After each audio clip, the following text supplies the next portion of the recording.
അങ്ങനെ ADGP MR Ajith കുമാറിനെതിരായ നടപടിക്രമങ്ങളിലേക്ക് സർക്കാർ കടക്കുകയാണ്. നടപടിക്രമങ്ങൾക്ക് വേഗം കൂട്ടിയിട്ടുണ്ട് എന്നാണ് ഇപ്പോൾ പുറത്തു വരുന്നത്. നിർബന്ധിതരായി എന്ന് പറയുന്നതായിരിക്കും നല്ല സർക്കാർ. അതെ, കാരണം 4 ഭാഗത്തുനിന്നും ഉയർന്ന ജനരോഷം, മാധ്യമങ്ങളുടെ വിമർശനം തുടങ്ങിയ ഒരുപാട് വിഷയങ്ങൾ, പിന്നെ കോൺഗ്രസ് പാർട്ടിക്കുള്ളിൽ തന്നെ ഉള്ള പ്രശ്നങ്ങൾ. ഈ അജിത്തിൻ്റെ പേരിൽ കോൺഗ്രസ്സുകാർ അങ്ങോട്ടും ഇങ്ങോട്ടും രക്ഷാപ്രവർത്തനം നടത്തുന്ന അവസ്ഥയിലേക്ക് കാര്യങ്ങൾ നീങ്ങി. അതെ, അവിടെയാണ് സംഭവിച്ചിരിക്കുന്നത്. ഇപ്പം ഞാൻ മനസ്സിലാക്കിയിടത്തോളം ഈ റിപ്പോർട്ടിൽ എന്താണ്, ഈ അജിത്തിനെതിരായ റിപ്പോർട്ടിൽ അയാളുടെ പേര് ചേർത്തിരുന്നില്ല എന്നുള്ളത് മാത്രമായിരുന്നു ഇതിനകത്ത് ഒരു നിസാര സാങ്കേതിക. അത് മാത്രമേ ഉള്ളായിരുന്നു. പേര് ചേർക്കുക എന്ന് പറഞ്ഞാൽ അന്നത്തെ ADGP എന്ന് മാത്രമേ ചേർത്തിരുന്നു. അന്നത്തെ ADGP എന്ന് പറയുമ്പോൾ ADGP-മാർ 2-3 പേര് ഉണ്ടല്ലോ. ക്രമസമാധാന ചുമതല ADGP എന്ന് കൊടുക്കണമായിരുന്നു. ക്രമസമാധാന ചുമതലയുള്ള ADGP MR അജിത് കുമാർ എന്ന് ചേർക്കണമായിരുന്നു എന്നുള്ളത് മാത്രമായിരുന്നു ഇതിനകത്ത് വേണ്ടിയിരുന്ന ഒരു സാങ്കേതിക തടസ്സമെന്നാണ് പറയുന്നത്. അതിന് പക്ഷേ 21 ദിവസത്തിൻ്റെ ആവശ്യം എന്തായിരുന്നു ഇങ്ങനൊരു പേര് ചേർക്കാൻ എന്നുള്ളതാണ് മനസ്സിലാകാത്തത്. ഇപ്പം ഈ 20-ാം തീയതി ഇതിൻ്റെ പ്രൊമോഷൻ കമ്മിറ്റി ചേരാൻ നിൽക്കുന്നു.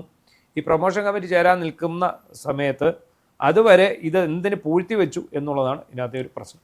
പ്രൊമോഷൻ കൊടുക്കാൻ വേണ്ടി സംശയം ഉണ്ടാക്കാരത്തിൽ അതാണ് കാരണം. 21 ദിവസത്തിന് മുമ്പ് ഇത് DGP-യുടെ മേശപ്പുറത്ത് എത്താണ്.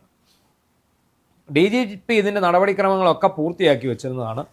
ഈ DGP-ക്ക് തന്നെ നിർദ്ദേശം മേളിൽ നിന്ന് ചെന്നുകൊണ്ട് മാത്രമാണ് അദ്ദേഹം തരേണ്ടതില്ല, കൈമാറേണ്ടതില്ല. ഈ സമയത്ത് ഇതിനിടയ്ക്ക് അദ്ദേഹം ഇതിൽ ക്ലാരിഫിക്കേഷൻ വരുത്താൻ വേണ്ടി നേരത്തെ തന്നെ കൊടുത്തിരുന്നു എന്നാണ് കേൾക്കുന്നത്. മാധ്യമങ്ങൾക്ക് ഈ വാർത്ത അവസാനമാണ് വരുന്നത് എന്നാണ് ഞാൻ മനസ്സിലാക്കുന്നത്. കാരണം ഇത് പക്ഷേ അതിന് 21 ദിവസം എടുക്കേണ്ട ആവശ്യം ഉണ്ടായിരുന്നോ എന്നുള്ള ചോദ്യമാണ് ഇപ്പോൾ ഉയരുന്നത്. 21 ദിവസം എന്ന് പറയുന്നത് ഇത് നമ്മൾ ചുവപ്പ് നാട സാധാരണക്കാരനായ ഒരുത്തം പോയാൽ പോലും ചിലപ്പോൾ ഇത്രയും സമയം എടുക്കില്ല. കാരണം 2 ആഴ്ച വരെയൊക്കെ നടത്തിക്കോളൂ. ഇത് 3 ആഴ്ച 21 ദിവസം എന്ന് പറയുമ്പോൾ ഇത് കേട്ടാൽ കുറച്ച് വിശ്വസിക്കാൻ ബുദ്ധിമുട്ടാണ്. ഇവരെ വിശദീകരണമൊന്നും തന്നെ തൃപ്തികരമല്ല. കോൺഗ്രസ്സിൽ അല്ലെങ്കിൽ സർക്കാരിലെ വലിയൊരു വിഭാഗം ഇയാൾക്ക് വേണ്ടി രംഗത്തിറങ്ങിയിരുന്നു എന്നുള്ളതിന് വ്യക്തമായ തെളിവ് തന്നെയാണ് ഇപ്പോൾ ഇതെല്ലാം നമുക്ക് മനസ്സിലാക്കാൻ കഴിയുന്നത്. കാരണം ഇപ്പോൾ ഞാൻ മനസ്സിലാക്കിയിടത്തോളം വളരെ വലിയ രോഷം കോൺഗ്രസ് പാർട്ടിക്കുള്ളിലും യൂത്ത് കോൺഗ്രസിനുള്ളിലും അതുപോലെ KSUവിൻ്റെ ഉള്ളിലും ഉണ്ടായിട്ടുണ്ട്. അത് പല വിഷയങ്ങളിലുണ്ട്. അതിലേറ്റവും പ്രധാനപ്പെട്ട വിഷയം എന്ന് പറയുന്നത് ഈ MR അജിത് കുമാറിൻ്റെ വിഷയം തന്നെയാണ്. ഇയാൾ എന്തിനു പ്രൊട്ടക്ട് ചെയ്യാൻ ശ്രമിക്കുന്നു എന്നുള്ള ചോദ്യമാണ്. അതാണ് അത് എല്ലാവരും അവിടെ. പക്ഷേ അപ്പോഴും ഇതിനകത്ത് ഈ പ്രതിഷേധം ഉയരുമ്പോൾ അത് സതീശൻ സർക്കാരിനെതിരെ KC വേണുഗോപാലിൻ്റെ ഗ്രൂപ്പ് കളിക്കുന്ന കളിയാണെന്നുള്ള രീതിയിൽ ഒരു പ്രചാരണം വരുന്നുണ്ട്. ആര് കളി നടത്തിയാലും ഇത് കൃത്യമായി നടപടിയെടുക്കേണ്ടല്ല. ഇങ്ങനെ ഒരാൾ ഇത്ര അഴിഞ്ഞാട്ടം നടത്തിയ ഒരാളിനെ വെറുതെ അയാൾക്ക് പ്രൊമോഷൻ കൊടുത്ത് വിടുക എന്ന് പറയുന്നത് കേട്ടുകളില്ലാത്ത കാര്യമല്ലേ. അതിന് ഇവർ പറഞ്ഞ ന്യായങ്ങൾ എന്തൊക്കെയാണ്? സെൻകുമാർ കോടതിയിൽ പോയി, അപ്പോൾ സർക്കാരിന് തിരിച്ചടി ഉണ്ടായി. സെൻകുമാർ കോടതിയിൽ പോയി സർക്കാരിന് തിരിച്ചടി ഉണ്ടായതും MR അജിത് കുമാർ കോടതി പോകുമെന്ന് പറയുന്നതും രണ്ട് സബ്ജക്ട്. സെൻകുമാർ ആരെയും വിളിച്ചു വരുത്തിയുള്ള റിപ്പോർട്ട് തിരുത്തിയൊന്നും അംഗീകരിക്കില്ല. മാത്രമല്ല അദ്ദേഹം വളരെ സത്യസന്ധന നീതിമാന ഉദ്യോഗസ്ഥനായിരുന്നു. ഇതുപോലെ ആർക്കെങ്കിലും വേണ്ടി അടിവപ്പണിയുടെ സ്വഭാവം പുള്ളിയില്ലായിരുന്നു. അതായത് നിയമപ്രകാരം സീനിയോറിറ്റി ഉള്ള സെൻകുമാറിനെ മാറ്റിയിട്ട് അദ്ദേഹത്തിൻ്റെ ജൂനിയർ ആയിട്ടുള്ള ലോകനാഥ് ബെഹ്റയെ കയറ്റി DGP കസേരയിൽ ഇരുത്തിയതിനെതിരെയാണ് അദ്ദേഹം പോയത്. അദ്ദേഹം ട്രിബ്യൂണലിൽ പോയി, സുപ്രീം കോടതി വരെ അദ്ദേഹം പോയി. അതിനുശേഷമാണ് പിണറായി സർക്കാരിന് കനത്ത തിരിച്ചടി നൽകിക്കൊണ്ട് കോടതി ഉത്തരവിട്ട് അവിടെ സീനിയോറിറ്റി ഉള്ള ഒരുത്തനെ മാറ്റി നിർത്തിയേച്ച് അദ്ദേഹത്തിന്റെ ജൂനിയറെ പിടിച്ച് ഇത്രയും വലിയ ഒരു പോസ്റ്റിൽ കൊണ്ടിരുത്തുക എന്ന് പറഞ്ഞാൽ അത് എങ്ങും നടക്കുന്ന വിഷയമാണ്. മാത്രമല്ല സെൻകുമാർ എല്ലാ കാലത്തും നിയമപരമായ രീതിയിൽ തന്നെയാണ് കാര്യങ്ങൾ മുന്നോട്ട് നീക്കിക്കൊണ്ടിരുന്നത്. അതുകൊണ്ട് തന്നെ അദ്ദേഹം സുരക്ഷിതനായിരുന്നു.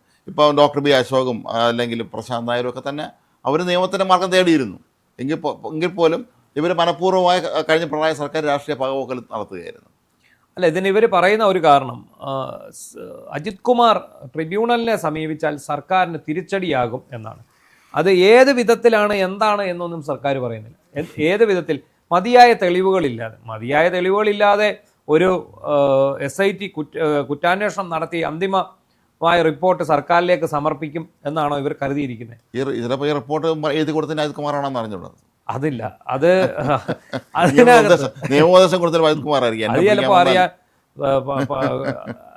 അറിയാൻ പറ്റത്തില്ല. കാരണം ഇതിപ്പോൾ നമ്മുടെ DGP അടക്കമുള്ളവർക്ക് ഇയാളെ കണ്ടെടുത്താൽ കണ്ടുകൂടാ. കാരണം ഇയാൾ ഒരു ഉപജാപങ്ങളുടെ ഒരു നേതാവായിരുന്നു. പിണറായി സർക്കാരിൻ്റെ കാലത്ത് ഏറ്റവും കൂടുതൽ ഉപജാപങ്ങൾ ഈ പിണറായി സർക്കാരിന് തുടർഭരണം നിഷേധിക്കാൻ കാരണമായതിൽ പ്രധാനിയാണ് അജിത് കുമാർ. തൃശ്ശൂരിൽ സുരേഷ് ഗോപിയെ ജയിപ്പിച്ചെടുത്തവരിൽ പ്രധാനിയാണ് ഈ അജിത് കുമാർ. അതുപോലെ തന്നെ ഇയാൾ സംഘപരിവാർ സംഘടനകളുടെ ആളായിട്ടാണ് അറിയപ്പെടുന്നത്. ഇയാൾ ഈ കേന്ദ്ര സർക്കാരും പിണറായി സർക്കാരും തമ്മിലുള്ള ആ ഒരു റിലേഷനിൽ, ഒരു ഡീലിൽ അതിൻ്റെ പാലമായി പ്രവർത്തിച്ചത് അജിത് കുമാറാണ് എന്നാണ് പറയുന്നത്. ഇതിനൊക്കെ നമുക്ക് ഇങ്ങനെയുള്ള ഈ ആരോപണങ്ങൾ നമ്മൾ കൂട്ടി വായിക്കുമ്പോൾ ചില കാര്യങ്ങൾ കാണുമ്പോൾ നമുക്കത് ഓർമ്മ വരുന്നുണ്ട്. കാരണം വയനാട് പ്രധാനമന്ത്രി സന്ദർശിച്ചല്ലോ, ഈ അവിടെ ദുരന്തം നടന്ന. അപ്പം ആ ദുരന്തം നടന്നിടത്ത് പ്രധാനമന്ത്രി സന്ദർശിച്ചപ്പോൾ അന്ന് അദ്ദേഹത്തിനൊപ്പം ഒറ്റ ഒരാളാണ് അവിടെ നടന്ന് ഇത് മുഴുവൻ കൊണ്ട് കാണിച്ചു കൊടുത്തുകൊണ്ടിരുന്നത്. അന്ന് ഷേഖ് ദർവേഷ് സാഹിബ് എന്ന് പറയുന്ന DGP ആണ് കേരളത്തിലുള്ളത്. ഈ DGP അവിടെ അപ്പുറത്ത് മാറി കിലോമീറ്ററുകൾക്ക് അപ്പുറം നിൽക്കുകയാണ്.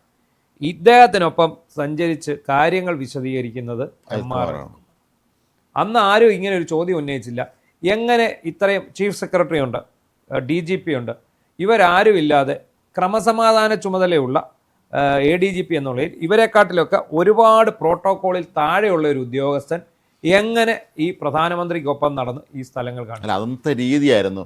പുതിയ AK സെൻറ്റർ ഉദ്ഘാടനം നടന്ന സമയത്ത് നമുക്കറിയാമല്ലോ, പാർട്ടി ദേശീയ ജനറൽ സെക്രട്ടറി MA ബേബി അങ്ങ് അവർ 7-ാം കോട്ടയ്ക്ക് വെളിയിൽ കൊണ്ട് നിർത്തിയിട്ടാണ് പിണറായി വിജയൻ ഉദ്ഘാടനം ചെയ്തത്. അല്ല, അന്ന് ഇങ്ങനെയൊക്കെയാണ് സീനിയോറിറ്റിയും പ്രാധാന്യം ഒന്നും കണക്കല്ല. അതുകൊണ്ടല്ല, അതായത് BJPക്കാർക്ക് വലിയ ഇഷ്ടമാണ്. എന്നോട് എൻ്റെ സുഹൃത്തുക്കളായിട്ടുള്ള പല BJPക്കാരും പറഞ്ഞിട്ടുണ്ട് ഇയാൾ സംഘപരിവാർ പ്രവർത്തകനാണ് അജിത് കുമാർ. അപ്പോൾ അതുകൊണ്ട് തന്നെ അദ്ദേഹത്തെ പ്രൊട്ടക്റ്റ് ചെയ്യുന്നത് കേന്ദ്ര സർക്കാരാണ്. ആ പ്രൊട്ടക്ഷൻ ഉള്ളത് കൊണ്ടാണ് അയാളെ ഈ സർക്കാരിനൊന്നും ചെയ്യാൻ പറ്റാത്തതും ഇയാളെ ഈ ക്രമസമാധാന ചുമതലയിലേക്ക് എടുത്തു വെച്ചിരിക്കുന്നത്. ഇദ്ദേഹം വിജിലൻസ് ഡയറക്ടർ ആയിരിക്കുന്ന സമയത്താണ് ഷാജ് കിരൺ എന്ന് പറയുന്ന ഒരു പത്രപ്രവർത്തകൻ ഉപയോഗിച്ച് സ്വപ്ന സുരേഷിൻ്റെ അടുത്ത് ഒരു ഡീലിന് ഇയാൾ പോയി. ഈ വിവരം സ്വപ്ന സുരേഷ് വിളിച്ചു പറയുകയും അതിന് തൊട്ട് പിന്നാലെ അവർ എന്താ HRO അങ്ങനെങ്ങാണ്ട് പറഞ്ഞൊരു സംഘടനയുടെ ഉണ്ട്, HRDS. ആ സംഘടനയ്ക്കെതിരെ കള്ളക്കേസ് എടുക്കുകയും വിജിലൻസ് കേസ് എടുക്കുകയും ഒക്കെ ചെയ്ത് അതിന് പകരം വീട്ടിയ ഒരാളാണ് ഈ അജിത് കുമാർ. നമ്മൾ വേറെ എങ്ങോ ഒരു ഉദാഹരണത്തിന് പോകണ്ട. ഇപ്പം മറുനാടൻ മലയാളിക്കെതിരെ VV അൻവറുമായിട്ട് ചേർന്ന് യുദ്ധത്തിനിറങ്ങി പുറപ്പെട്ട ആളാണ് MR അജിത് കുമാർ. അദ്ദേഹത്തിൻ്റെ നിർദ്ദേശപ്രകാരം മാത്രമാണ്, അതായത് ഇയാൾ ഡയറക്റ്റാണ് അന്ന് ഉദ്യോഗസ്ഥരെ വിളിച്ചുകൊണ്ടിരുന്നത്. എനിക്കറിയാം, എൻ്റെ വീട്ടിൽ ഞാൻ ഷാജൻ സ്കറിയയുടെ സുഹൃത്താണ് എന്ന് പറഞ്ഞുകൊണ്ട് എൻ്റെ വീട്ടിൽ ഫോൺ എടുക്കാൻ വന്ന ഉദ്യോഗസ്ഥർ വെളിയിലിറങ്ങി നിന്നിട്ട് വിളിക്കുന്നതെല്ലാം ഇയാളെയായിരുന്നു. ഇവിടെയും റേഡിയോ നമ്മുടെ ഓഫീസ് റേഡിയോ വന്നവരൊക്കെ തന്നെ വിളി വരണം. വേറെ നമുക്ക് മനസ്സിലാവും, അത്ര അവരെ സാറെന്ന് വിളിക്കുമ്പോൾ നമുക്ക് മനസ്സിലാവും വിളിക്കുന്ന ആരാണെന്നുള്ളത്. അപ്പം ഇവിടെ സംഭവിച്ചത് എന്താണ്? ഇതുപോലെ തന്നെ ഇയാളുടെ ഒരു കുൽസിത പ്രവർത്തനങ്ങളാണ് ഈ രക്ഷാപ്രവർത്തനത്തിൽ നടന്നത്. അതിന് ഈ താഴെയുള്ള ഉദ്യോഗസ്ഥർ വിളിക്കുകയും ചെയ്തു. പക്ഷെ ഇവരൊക്കെ അന്ന് ഭയന്നിട്ടാണ്. ഇയാളെ ഭയങ്കര പേടിയായിരുന്നു. കാരണം ഇയാൾ ഏത് രീതിയിൽ ഉപദ്രവിക്കും എന്നുള്ളതാണ്. വേണമെങ്കിൽ അവരെ P. വിജയൻ എന്ന് പറയുന്ന ADGP, ഇദ്ദേഹത്തിൻ്റെ തുല്യ റാങ്കുള്ള ADGPയെ കള്ളക്കേസിൽ കുടുക്കി സസ്പെൻഡ് ചെയ്യിക്കാമെങ്കിൽ ഒരു താഴെയുള്ള ഒരു DYSP ഡിസ്മിസ് ചെയ്യിക്കാനോ അല്ലെ ഒരു CA ഡിസ്മിസ് ചെയ്യിക്കാനോ സർക്കാർ വന്നിരുന്നെങ്കിൽ വലിയൊരു പദവി ഉറപ്പാണ്. ഉറപ്പായിട്ട് വന്നേനും അയാളെ DGP ആക്കിയാനും. അതെ, ക്രമസമാധാന ചുമതല DGP പദവി തന്നെ കിട്ടിയാൽ റിട്ടയർ ചെയ്തിട്ട് ഏതെങ്കിലും വലിയൊരു പോസ്റ്റ് കൂടി കൊടുക്കുമായിരുന്നു. ഇപ്പം എന്താണെങ്കിലും ഈ കോൺഗ്രസ് പാർട്ടിക്കുള്ളിൽ തന്നെ വലിയ മുറവിളി ഉണ്ടായി. ഗ്രൂപ്പ് ഭേദമന്യേ എല്ലാ ആൾക്കാരും ഈ വിഷയത്തിൽ, ഈ അജിത് കുമാറിൻ്റെ വിഷയത്തിൽ ശക്തമായ നിലപാട് സ്വീകരിച്ചു. അതിനെ തുടർന്നാണ് ഇപ്പോൾ വീണ്ടും രക്ഷിക്കേണ്ടതില്ല എന്നുള്ള നിലയിലേക്ക് എത്തിയത്. കാരണം ഇനി ഇയാൾക്ക് പ്രൊമോഷൻ കിട്ടിയാൽ, ഇയാൾക്കെതിരെ നടപടി ഇല്ലാതെ വന്നാൽ അത് ഈ പാർട്ടിയുടെ കെട്ടുറപ്പിനെ തന്നെ ബാധിക്കുന്ന നിലയിലേക്ക് കാര്യങ്ങൾ പോയി. മാത്രമല്ല, പുറമേ നിന്ന് ഒരു വലിയ ആരോപണം വരുന്നു.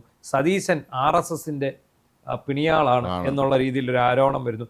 അപ്പോൾ ഇപ്പം കഴിഞ്ഞ വർഷം വരെ അജിത് കുമാറിനെ പൊക്കിക്കൊണ്ട് നടന്ന DYFIക്കാരും CPMകാരും ഇപ്പോൾ പറയുന്നത് അജിത്ത് RSS ഏജൻ്റാണ്. അപ്പോൾ ആ RSSകാരുടെ നിർദ്ദേശപ്രകാരമാണ് ഈ ADGP അജിത്തിനെ രക്ഷിക്കാൻ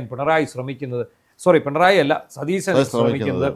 ഈ സതീശൻ ശ്രമിക്കുന്നത് കൊണ്ട് സതീശൻ്റെ RSS ബന്ധത്തിൻ്റെ ഏറ്റവും ഒടുവിലത്തെ ഉദാഹരണമാണ് ഈ രക്ഷാപ്രവർത്തനം എന്ന് പറഞ്ഞുകൊണ്ട് അവരും രംഗത്ത് വന്നിരിക്കുകയാണ്. സത്യത്തിൽ RSSൻ്റെ രക്ഷാപ്രവർത്തനം RSSുമായിട്ട് ചേർന്ന് നടന്നത് CPM ആണ്. അത്രേ ഉള്ളൂ. അവരെ ഇടനിലൊക്കെ നടന്ന അത്രയാണ് ഇയാൾ ചെയ്തിരുന്ന കാര്യം.